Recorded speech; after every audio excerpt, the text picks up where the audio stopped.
Bonjour et bienvenue à tous. Première goutte de pluie face au combat acharné de la municipalité. Nous assistons donc à de nombreuses opérations de réaménagement urbain au sein de N'Djamena. Alors aujourd'hui dans EcoTalk, nous allons recevoir M. Irénée Bekoy pour essayer d'analyser ensemble tous les contours de cette difficile mais très nécessaire opération de réorganisation de l'espace urbain de N'Djamena. Alors bonjour M. Irénée Bekoy. Ouais, bonjour. Bonjour. Facette. Merci. Serait-il possible de vous présenter déjà pour nos spectateurs? Oui, avec plaisir. Je suis Bekoy Doumbé Irénée, je suis architecte et urbaniste. Je suis le secrétaire général de l'Ordre national des architectes du Tchad. Je suis aussi le directeur général du cabinet PEP International. Voilà. D'accord. Donc architecte urbaniste, secrétaire général de l'Ordre national des architectes. Vous avez donc une vue un peu globale de la situation en matière d'urbanisme, en termes d'aménagement de l'espace public. Quel regard est-ce que vous portez déjà sur les actions que la municipalité de N'Djamena réalise, que ce soit en termes de déguerpissement, que ce soit en termes d'aménagement des canalisations, etc. Ce qui est visible pour nous autres citoyens. Ouais. Non, le regard que je porte en tout cas sur les actions qui se font en ce moment, c'est qu'en réalité en termes de déguerpissement, c'est des actions qui s'inscrivent globalement dans une réflexion que la mairie a consignée d'une manière ou d'une autre déjà dans une feuille de route.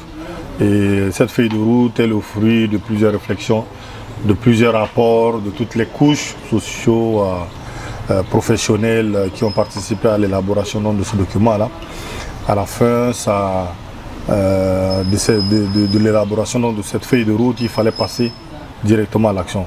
Une des actions, d'un des axes prioritaires, c'était de reconquérir l'espace public. Et reconquérir l'espace public passe nécessairement par des actions de déguerpissement, qui est une action tout à fait normale, mais maintenant, dans la pratique, c'est qu'il faut de la communication, il faut de la concertation avec les différentes parties impliquées, et il faut aussi de l'accompagnement.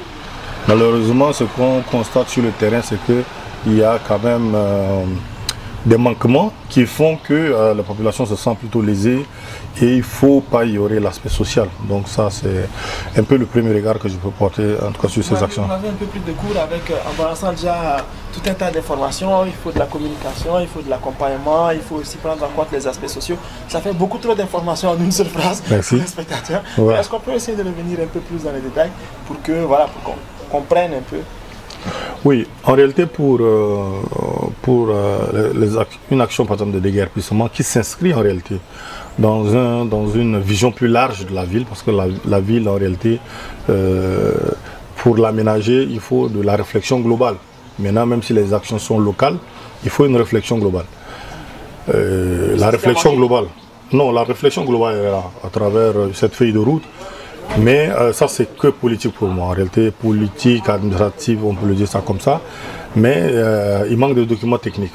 Des documents techniques qui définissent très clairement les orientations en termes d'aménagement même de la ville de N'Djamena. Voilà, ça, c'est aussi des choses qui manquent, mais qui déjà sont prises en compte dans le document feuille de route de la mairie. Voilà, élaboré par les autorités municipales. Donc, je crois que ça, c'est quelque chose à saluer. Maintenant, sur le terrain, lorsqu'on essaye de commencer ce genre d'action, c'est-à-dire qu'il y a un des axes par exemple de cette feuille de route qui dit il faut reconquérir l'espace public. Reconquérir l'espace public passe par les actions de déguerpissement. Dans toutes les grandes villes, on a construit en déguerpissant. Maintenant, comment le faire? Il faut de la méthode, comme Descartes le dit. Dans toute chose, il faut de la méthode. Donc de la méthode, ça veut dire quoi? Ça veut dire qu'il faut déjà informer, communiquer avec les populations parce qu'elles sont les premières personnes concernées. Ensuite, il faut de la concertation. Donc sur tel ou tel aspect, il faut discuter avec les populations. Et ensuite, il faut de l'accompagnement. Parce que quand on déguerpit, ça veut dire qu'on libère de l'espace public. Ces personnes-là qui ont investi dans ces espaces-là ont constitué toute leur économie dans ces espaces-là. Mais lorsqu'on vient les déguerpir, ça veut dire qu'il faut trouver d'autres espaces pour eux. Donc les reloger. Si c'est des gens qui ont construit des habitations, si c'est des gens qui ont fait du commerce et tout ça, il faut trouver d'autres espaces pour eux. Donc voilà un peu. Et là, nous touchons à un aspect assez intéressant, surtout pour nous, à EcoTalk. Oui. Quand on entend le mot économie, donc voilà, il y a donc des conséquences, des risques socio-économiques réels que ces actions n'ont peut-être pas entièrement pris en compte. Si on suit bien le raisonnement que vous avancez. Oui, mais effectivement, comme EcoTalk est intéressé par la question de l'économie, moi aussi ça m'intéresse, mais déjà même la ville, c'est un moteur de développement économique. C'est comme Edward Glaser, je crois que c'est un auteur, un urbaniste, un économiste plutôt, américain qui le dit, cities are engine of innovation and economic growth. Donc la ville est un moteur de développement économique et un moteur d'innovation. Donc ça veut dire que très concrètement dans la pratique, lorsque vous touchez à un aspect de la ville, c'est que vous touchez à un aspect de l'économie. C'est un mécanisme. Exactement, c'est un mécanisme, c'est un système. Donc quand vous touchez à un élément, vous touchez pratiquement à tout. Donc ça veut dire quoi? Ça veut dire qu'une ville doit se réfléchir globalement. Donc lorsque vous agissez, c'est que nécessairement vous touchez un aspect de la ville qui est surtout l'économie, qui intéresse tout le monde. Et donc ces travaux ces actions de déguerpissement impactent mais considérablement sur les activités économiques. Vous prenez par exemple les grands axes qui ont été touchés. Par exemple, vous touchez par exemple l'axe CA7, vous touchez la grande voie, c'est-à-dire l'avenue Pascal Ouadnadi qui va vers l'Assemblée nationale et tout ça. Ces axes regorgent d'activités économiques. Et donc lorsqu'on essaie de déguerpir dans ces zones-là, c'est vrai, on essaie de libérer les espaces publics. Mais au même moment, on élimine beaucoup d'activités économiques. Et beaucoup de familles dépendent de ces activités économiques-là. Donc comment on fait après? Ça, c'est la question que nous nous posons. Nous sommes aussi une ville particulièrement touchée par le chômage, oui. Une ville particulièrement touchée par l'économie informelle. Exactement. Et ce sont ces pans-là de l'économie qui sont les premiers touchés, les premières personnes qui sont impactées. Mais du jour au lendemain, il n'y a pas de mécanisme de transition. Exactement, exactement. Et c'est ce que nous appelons un peu de l'urbanisme brutal, parce qu'en réalité, l'urbanisme, ça met l'homme au cœur, en tout cas, de ses actions. Ça veut dire que tout ce que nous faisons en urbanisme, c'est qu'on le fait pour l'homme.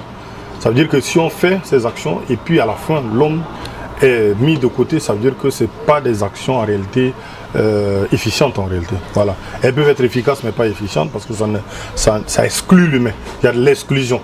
Or aujourd'hui, un des ODD dit très clairement que les nouveaux établissements, d'accord, les nouveaux établissements humains doivent, donc ça dit que pour parler des villes et tout ça, doivent être inclusifs, d'accord, résilients. Donc il faut éviter d'exclure par exemple des gens. Il faut tenir compte de toutes les catégories socio-économiques, plutôt socio-professionnelles, pardon. Donc éviter d'exclure une partie par exemple des populations. Voilà. Dans une logique d'urbanisme, on va dire douce, oui. En opposition à ce que vous avez dit, ouais. Est-ce qu'on peut au moins s'attendre à ce qu'il y ait une amélioration de la mobilité? Une amélioration de la mobilité d'un point de vue pratique, mais une amélioration de la mobilité d'un point de vue qualitatif. En ce sens où, est-ce qu'on peut s'attendre à ce qu'il y ait une baisse des accidents, par exemple, qui sont des arguments plus ou moins avancés également par la mairie dans ces endroits? C'est l'objectif recherché. En réalité, c'est l'objectif recherché par la mairie. Hein. Très honnêtement, c'est l'objectif recherché parce qu'en réalité, dans les actions de déguerpissement, lorsqu'on libère l'espace public, on libère aussi de la vue et surtout pour les espaces qui accostent la voirie urbaine, c'est qu'en réalité, on dégage de l'espace pour permettre qu'il y ait une fluidité au niveau de la circulation, mais qu'il y ait aussi une bonne appréciation de la vue lorsqu'on est en train de circuler dans une ville. Donc, ça évite aussi, ça réduit le risque d'accident dans une ville et c'est tout à fait normal. Donc, ça veut dire que le déguerpissement n'a pas pour objectif forcément de mettre en mal en tout cas voilà, la situation, par exemple, d'alarmer la situation sociale, mais c'est d'aider en tout cas à aménager, d'abord à libérer les espaces publics et à aménager la ville de façon à la rendre beaucoup plus fluide en termes de circulation. Voilà. D'accord. Donc on peut s'attendre à ce qu'il y ait tous ces gains positifs, toutes ces externalités positives là pour le plus grand nombre. Mais à condition de les rentabiliser. C'est-à-dire qu'il ne sert à rien de juste déguerpir et de laisser les espaces comme ça. Parce que si on laisse les espaces sans les aménager, après il y a un risque de réinvestissement de ces espaces-là par les mêmes populations. La nature a horreur du vide. Effectivement. Voilà, donc, quelles sont donc les alternatives que M. Irénée Bekoy voit en fait pour, pas alternatives en tant que telles, mais quelles sont les pistes qu'on pourrait envisager pour vraiment réinvestir au mieux ces espaces-là, pour les réexploiter au mieux, pour que les gains qu'on attend soient permanents? Moi, la première alternative, c'est que la ville de N'Djamena, c'est une ville orpheline. C'est-à-dire que c'est une ville qui évolue comme ça. C'est-à-dire que longtemps, elle est restée sans document cadre de planification stratégique. Et il y a aussi de la gestion opérationnelle C'est-à-dire que N'Djamena se gère finalement au quotidien. Voilà. Et donc malheureusement, ça l'expose. Donc sur le plan technique, les derniers documents qu'on a datent de plus de 10 ans et qui sont des documents caducs. Donc du coup, voilà, N'Djamena aujourd'hui évolue à son rythme et tout ça. Il y a une urgence et une nécessité d'avoir un document qui va cadrer le développement donc, de cette ville-là. Donc il y a une urgence à avoir un document d'urbanisme, voilà, qui planifie en tout cas la ville de N'Djamena. Ça, c'est la première alternative, c'est la première solution à laquelle nous pensons. Et c'est une réflexion qui doit être administrative? C'est une réflexion? Non, c'est d'abord, ça doit résulter d'une volonté politique. Et je pense que ça a été mentionné dans la feuille de route. Un des axes de la feuille de route mentionne ça très clairement. La question donc de la mise à disposition des documents d'urbanisme nécessaires pour la gestion de la ville de N'Djamena.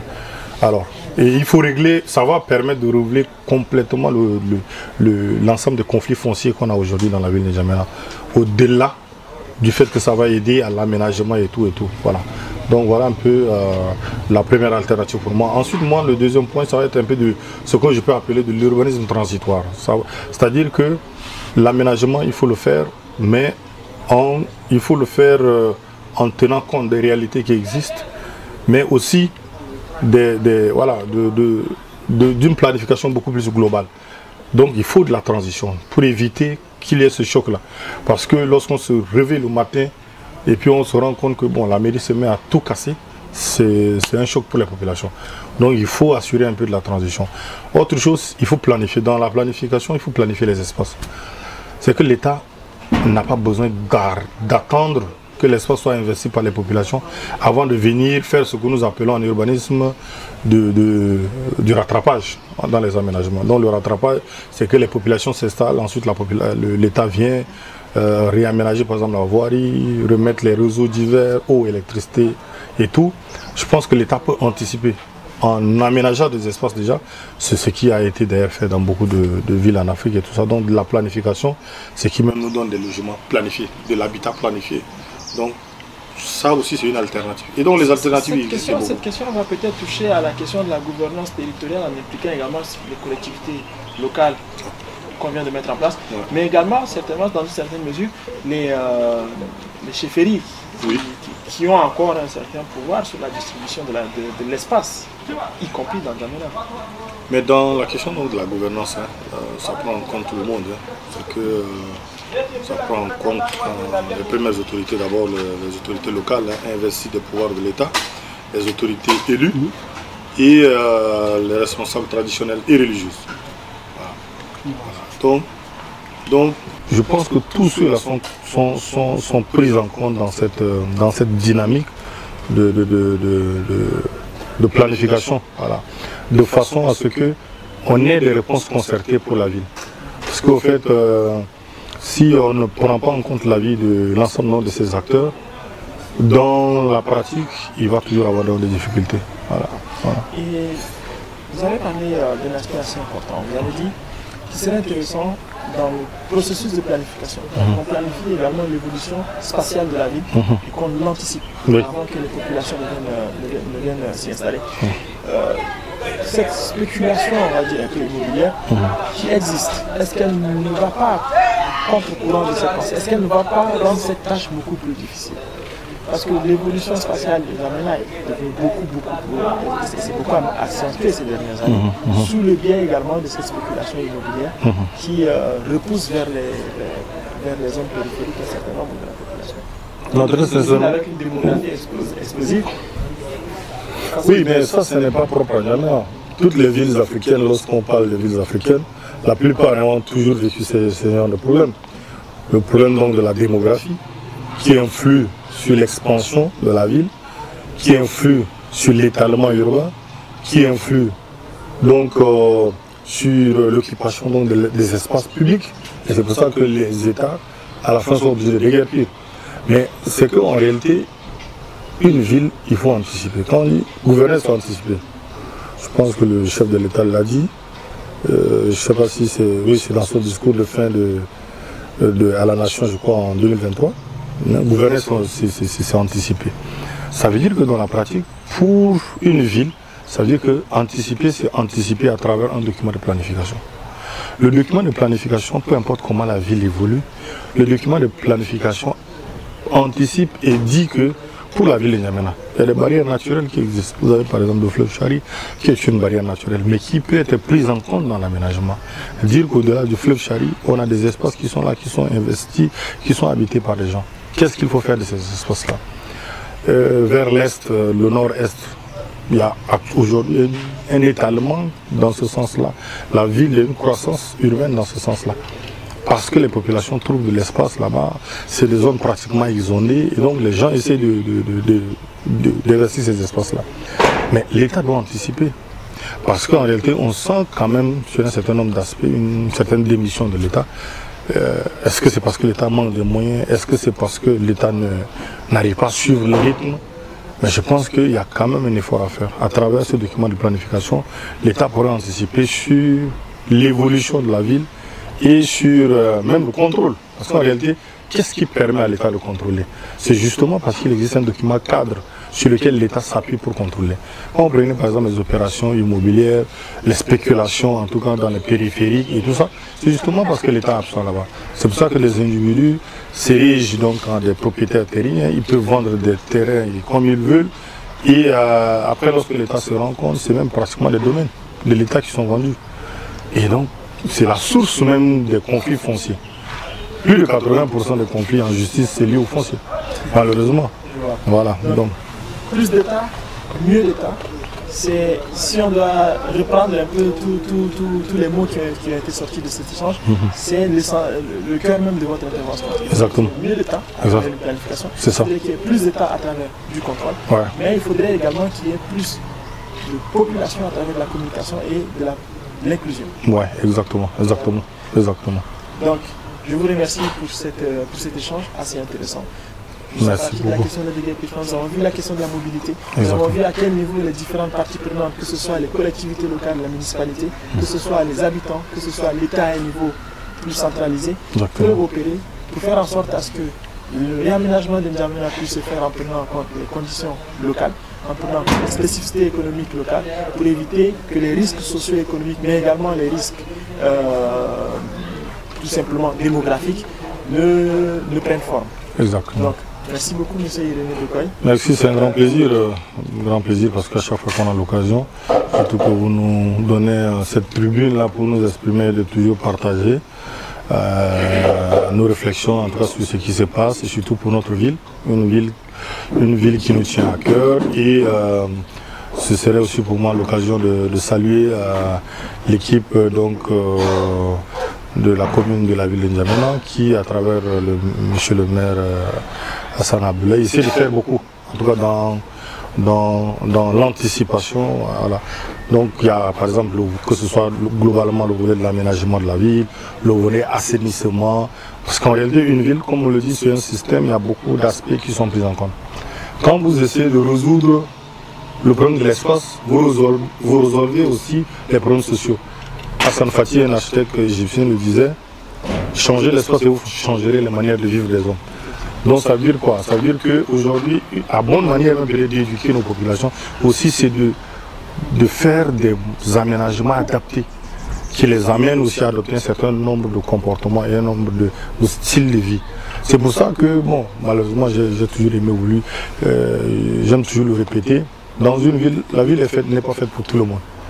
Voilà, la ville, voilà, on dit le droit de vivre en ville, on a tout le monde en ville, mais quand on est en ville, on a des habitudes et on appelle de l'urbanité. Voilà, ça c'est les habitudes de la ville. Maintenant, vous avez tout le monde en ville, des gens sans service qui sont en ville. Voilà, donc ça crée le problème de sécurité en ville, ça crée le problème donc, en tout cas, à la base de tous les conflits sociaux que nous avons en ville. Donc, en réalité, c'est très important, très urgent de trouver la réponse aux faits urbains. Lorsque vous résolvez en tout cas le phénomène urbain dans sa globalité comme catalyseur, je pense que vous résolvez une grande partie des problèmes de la ville. Parce que lorsque vous touchez à l'espace, vous touchez à l'ensemble des autres éléments de la vie. À l'économie, à la politique, en tout cas au social, à l'environnement. Parce que vous prenez l'environnement urbain, de N'Djamena, mais c'est un environnement pollué, non seulement pollué, mais c'est un environnement qui demande à être amélioré. Et donc c'est pour ça qu'il faut saluer un peu les actions menées par la mairie de N'Djamena. Merci. C'était l'entretien de EcoTalk avec M. Irénée Bekoye, architecte urbaniste, avec lequel nous avons passé en revue les différentes opérations de réaménagement urbain qui sont opérées au sein de la ville de N'Djamena. Nous avons vu les enjeux, nous avons vu les perspectives, nous avons vu les risques et nous avons parlé de façon très détendue avec M. Irénée Bekoye sur tous ces aspects-là et content de nous avoir suivis jusqu'à là. Merci.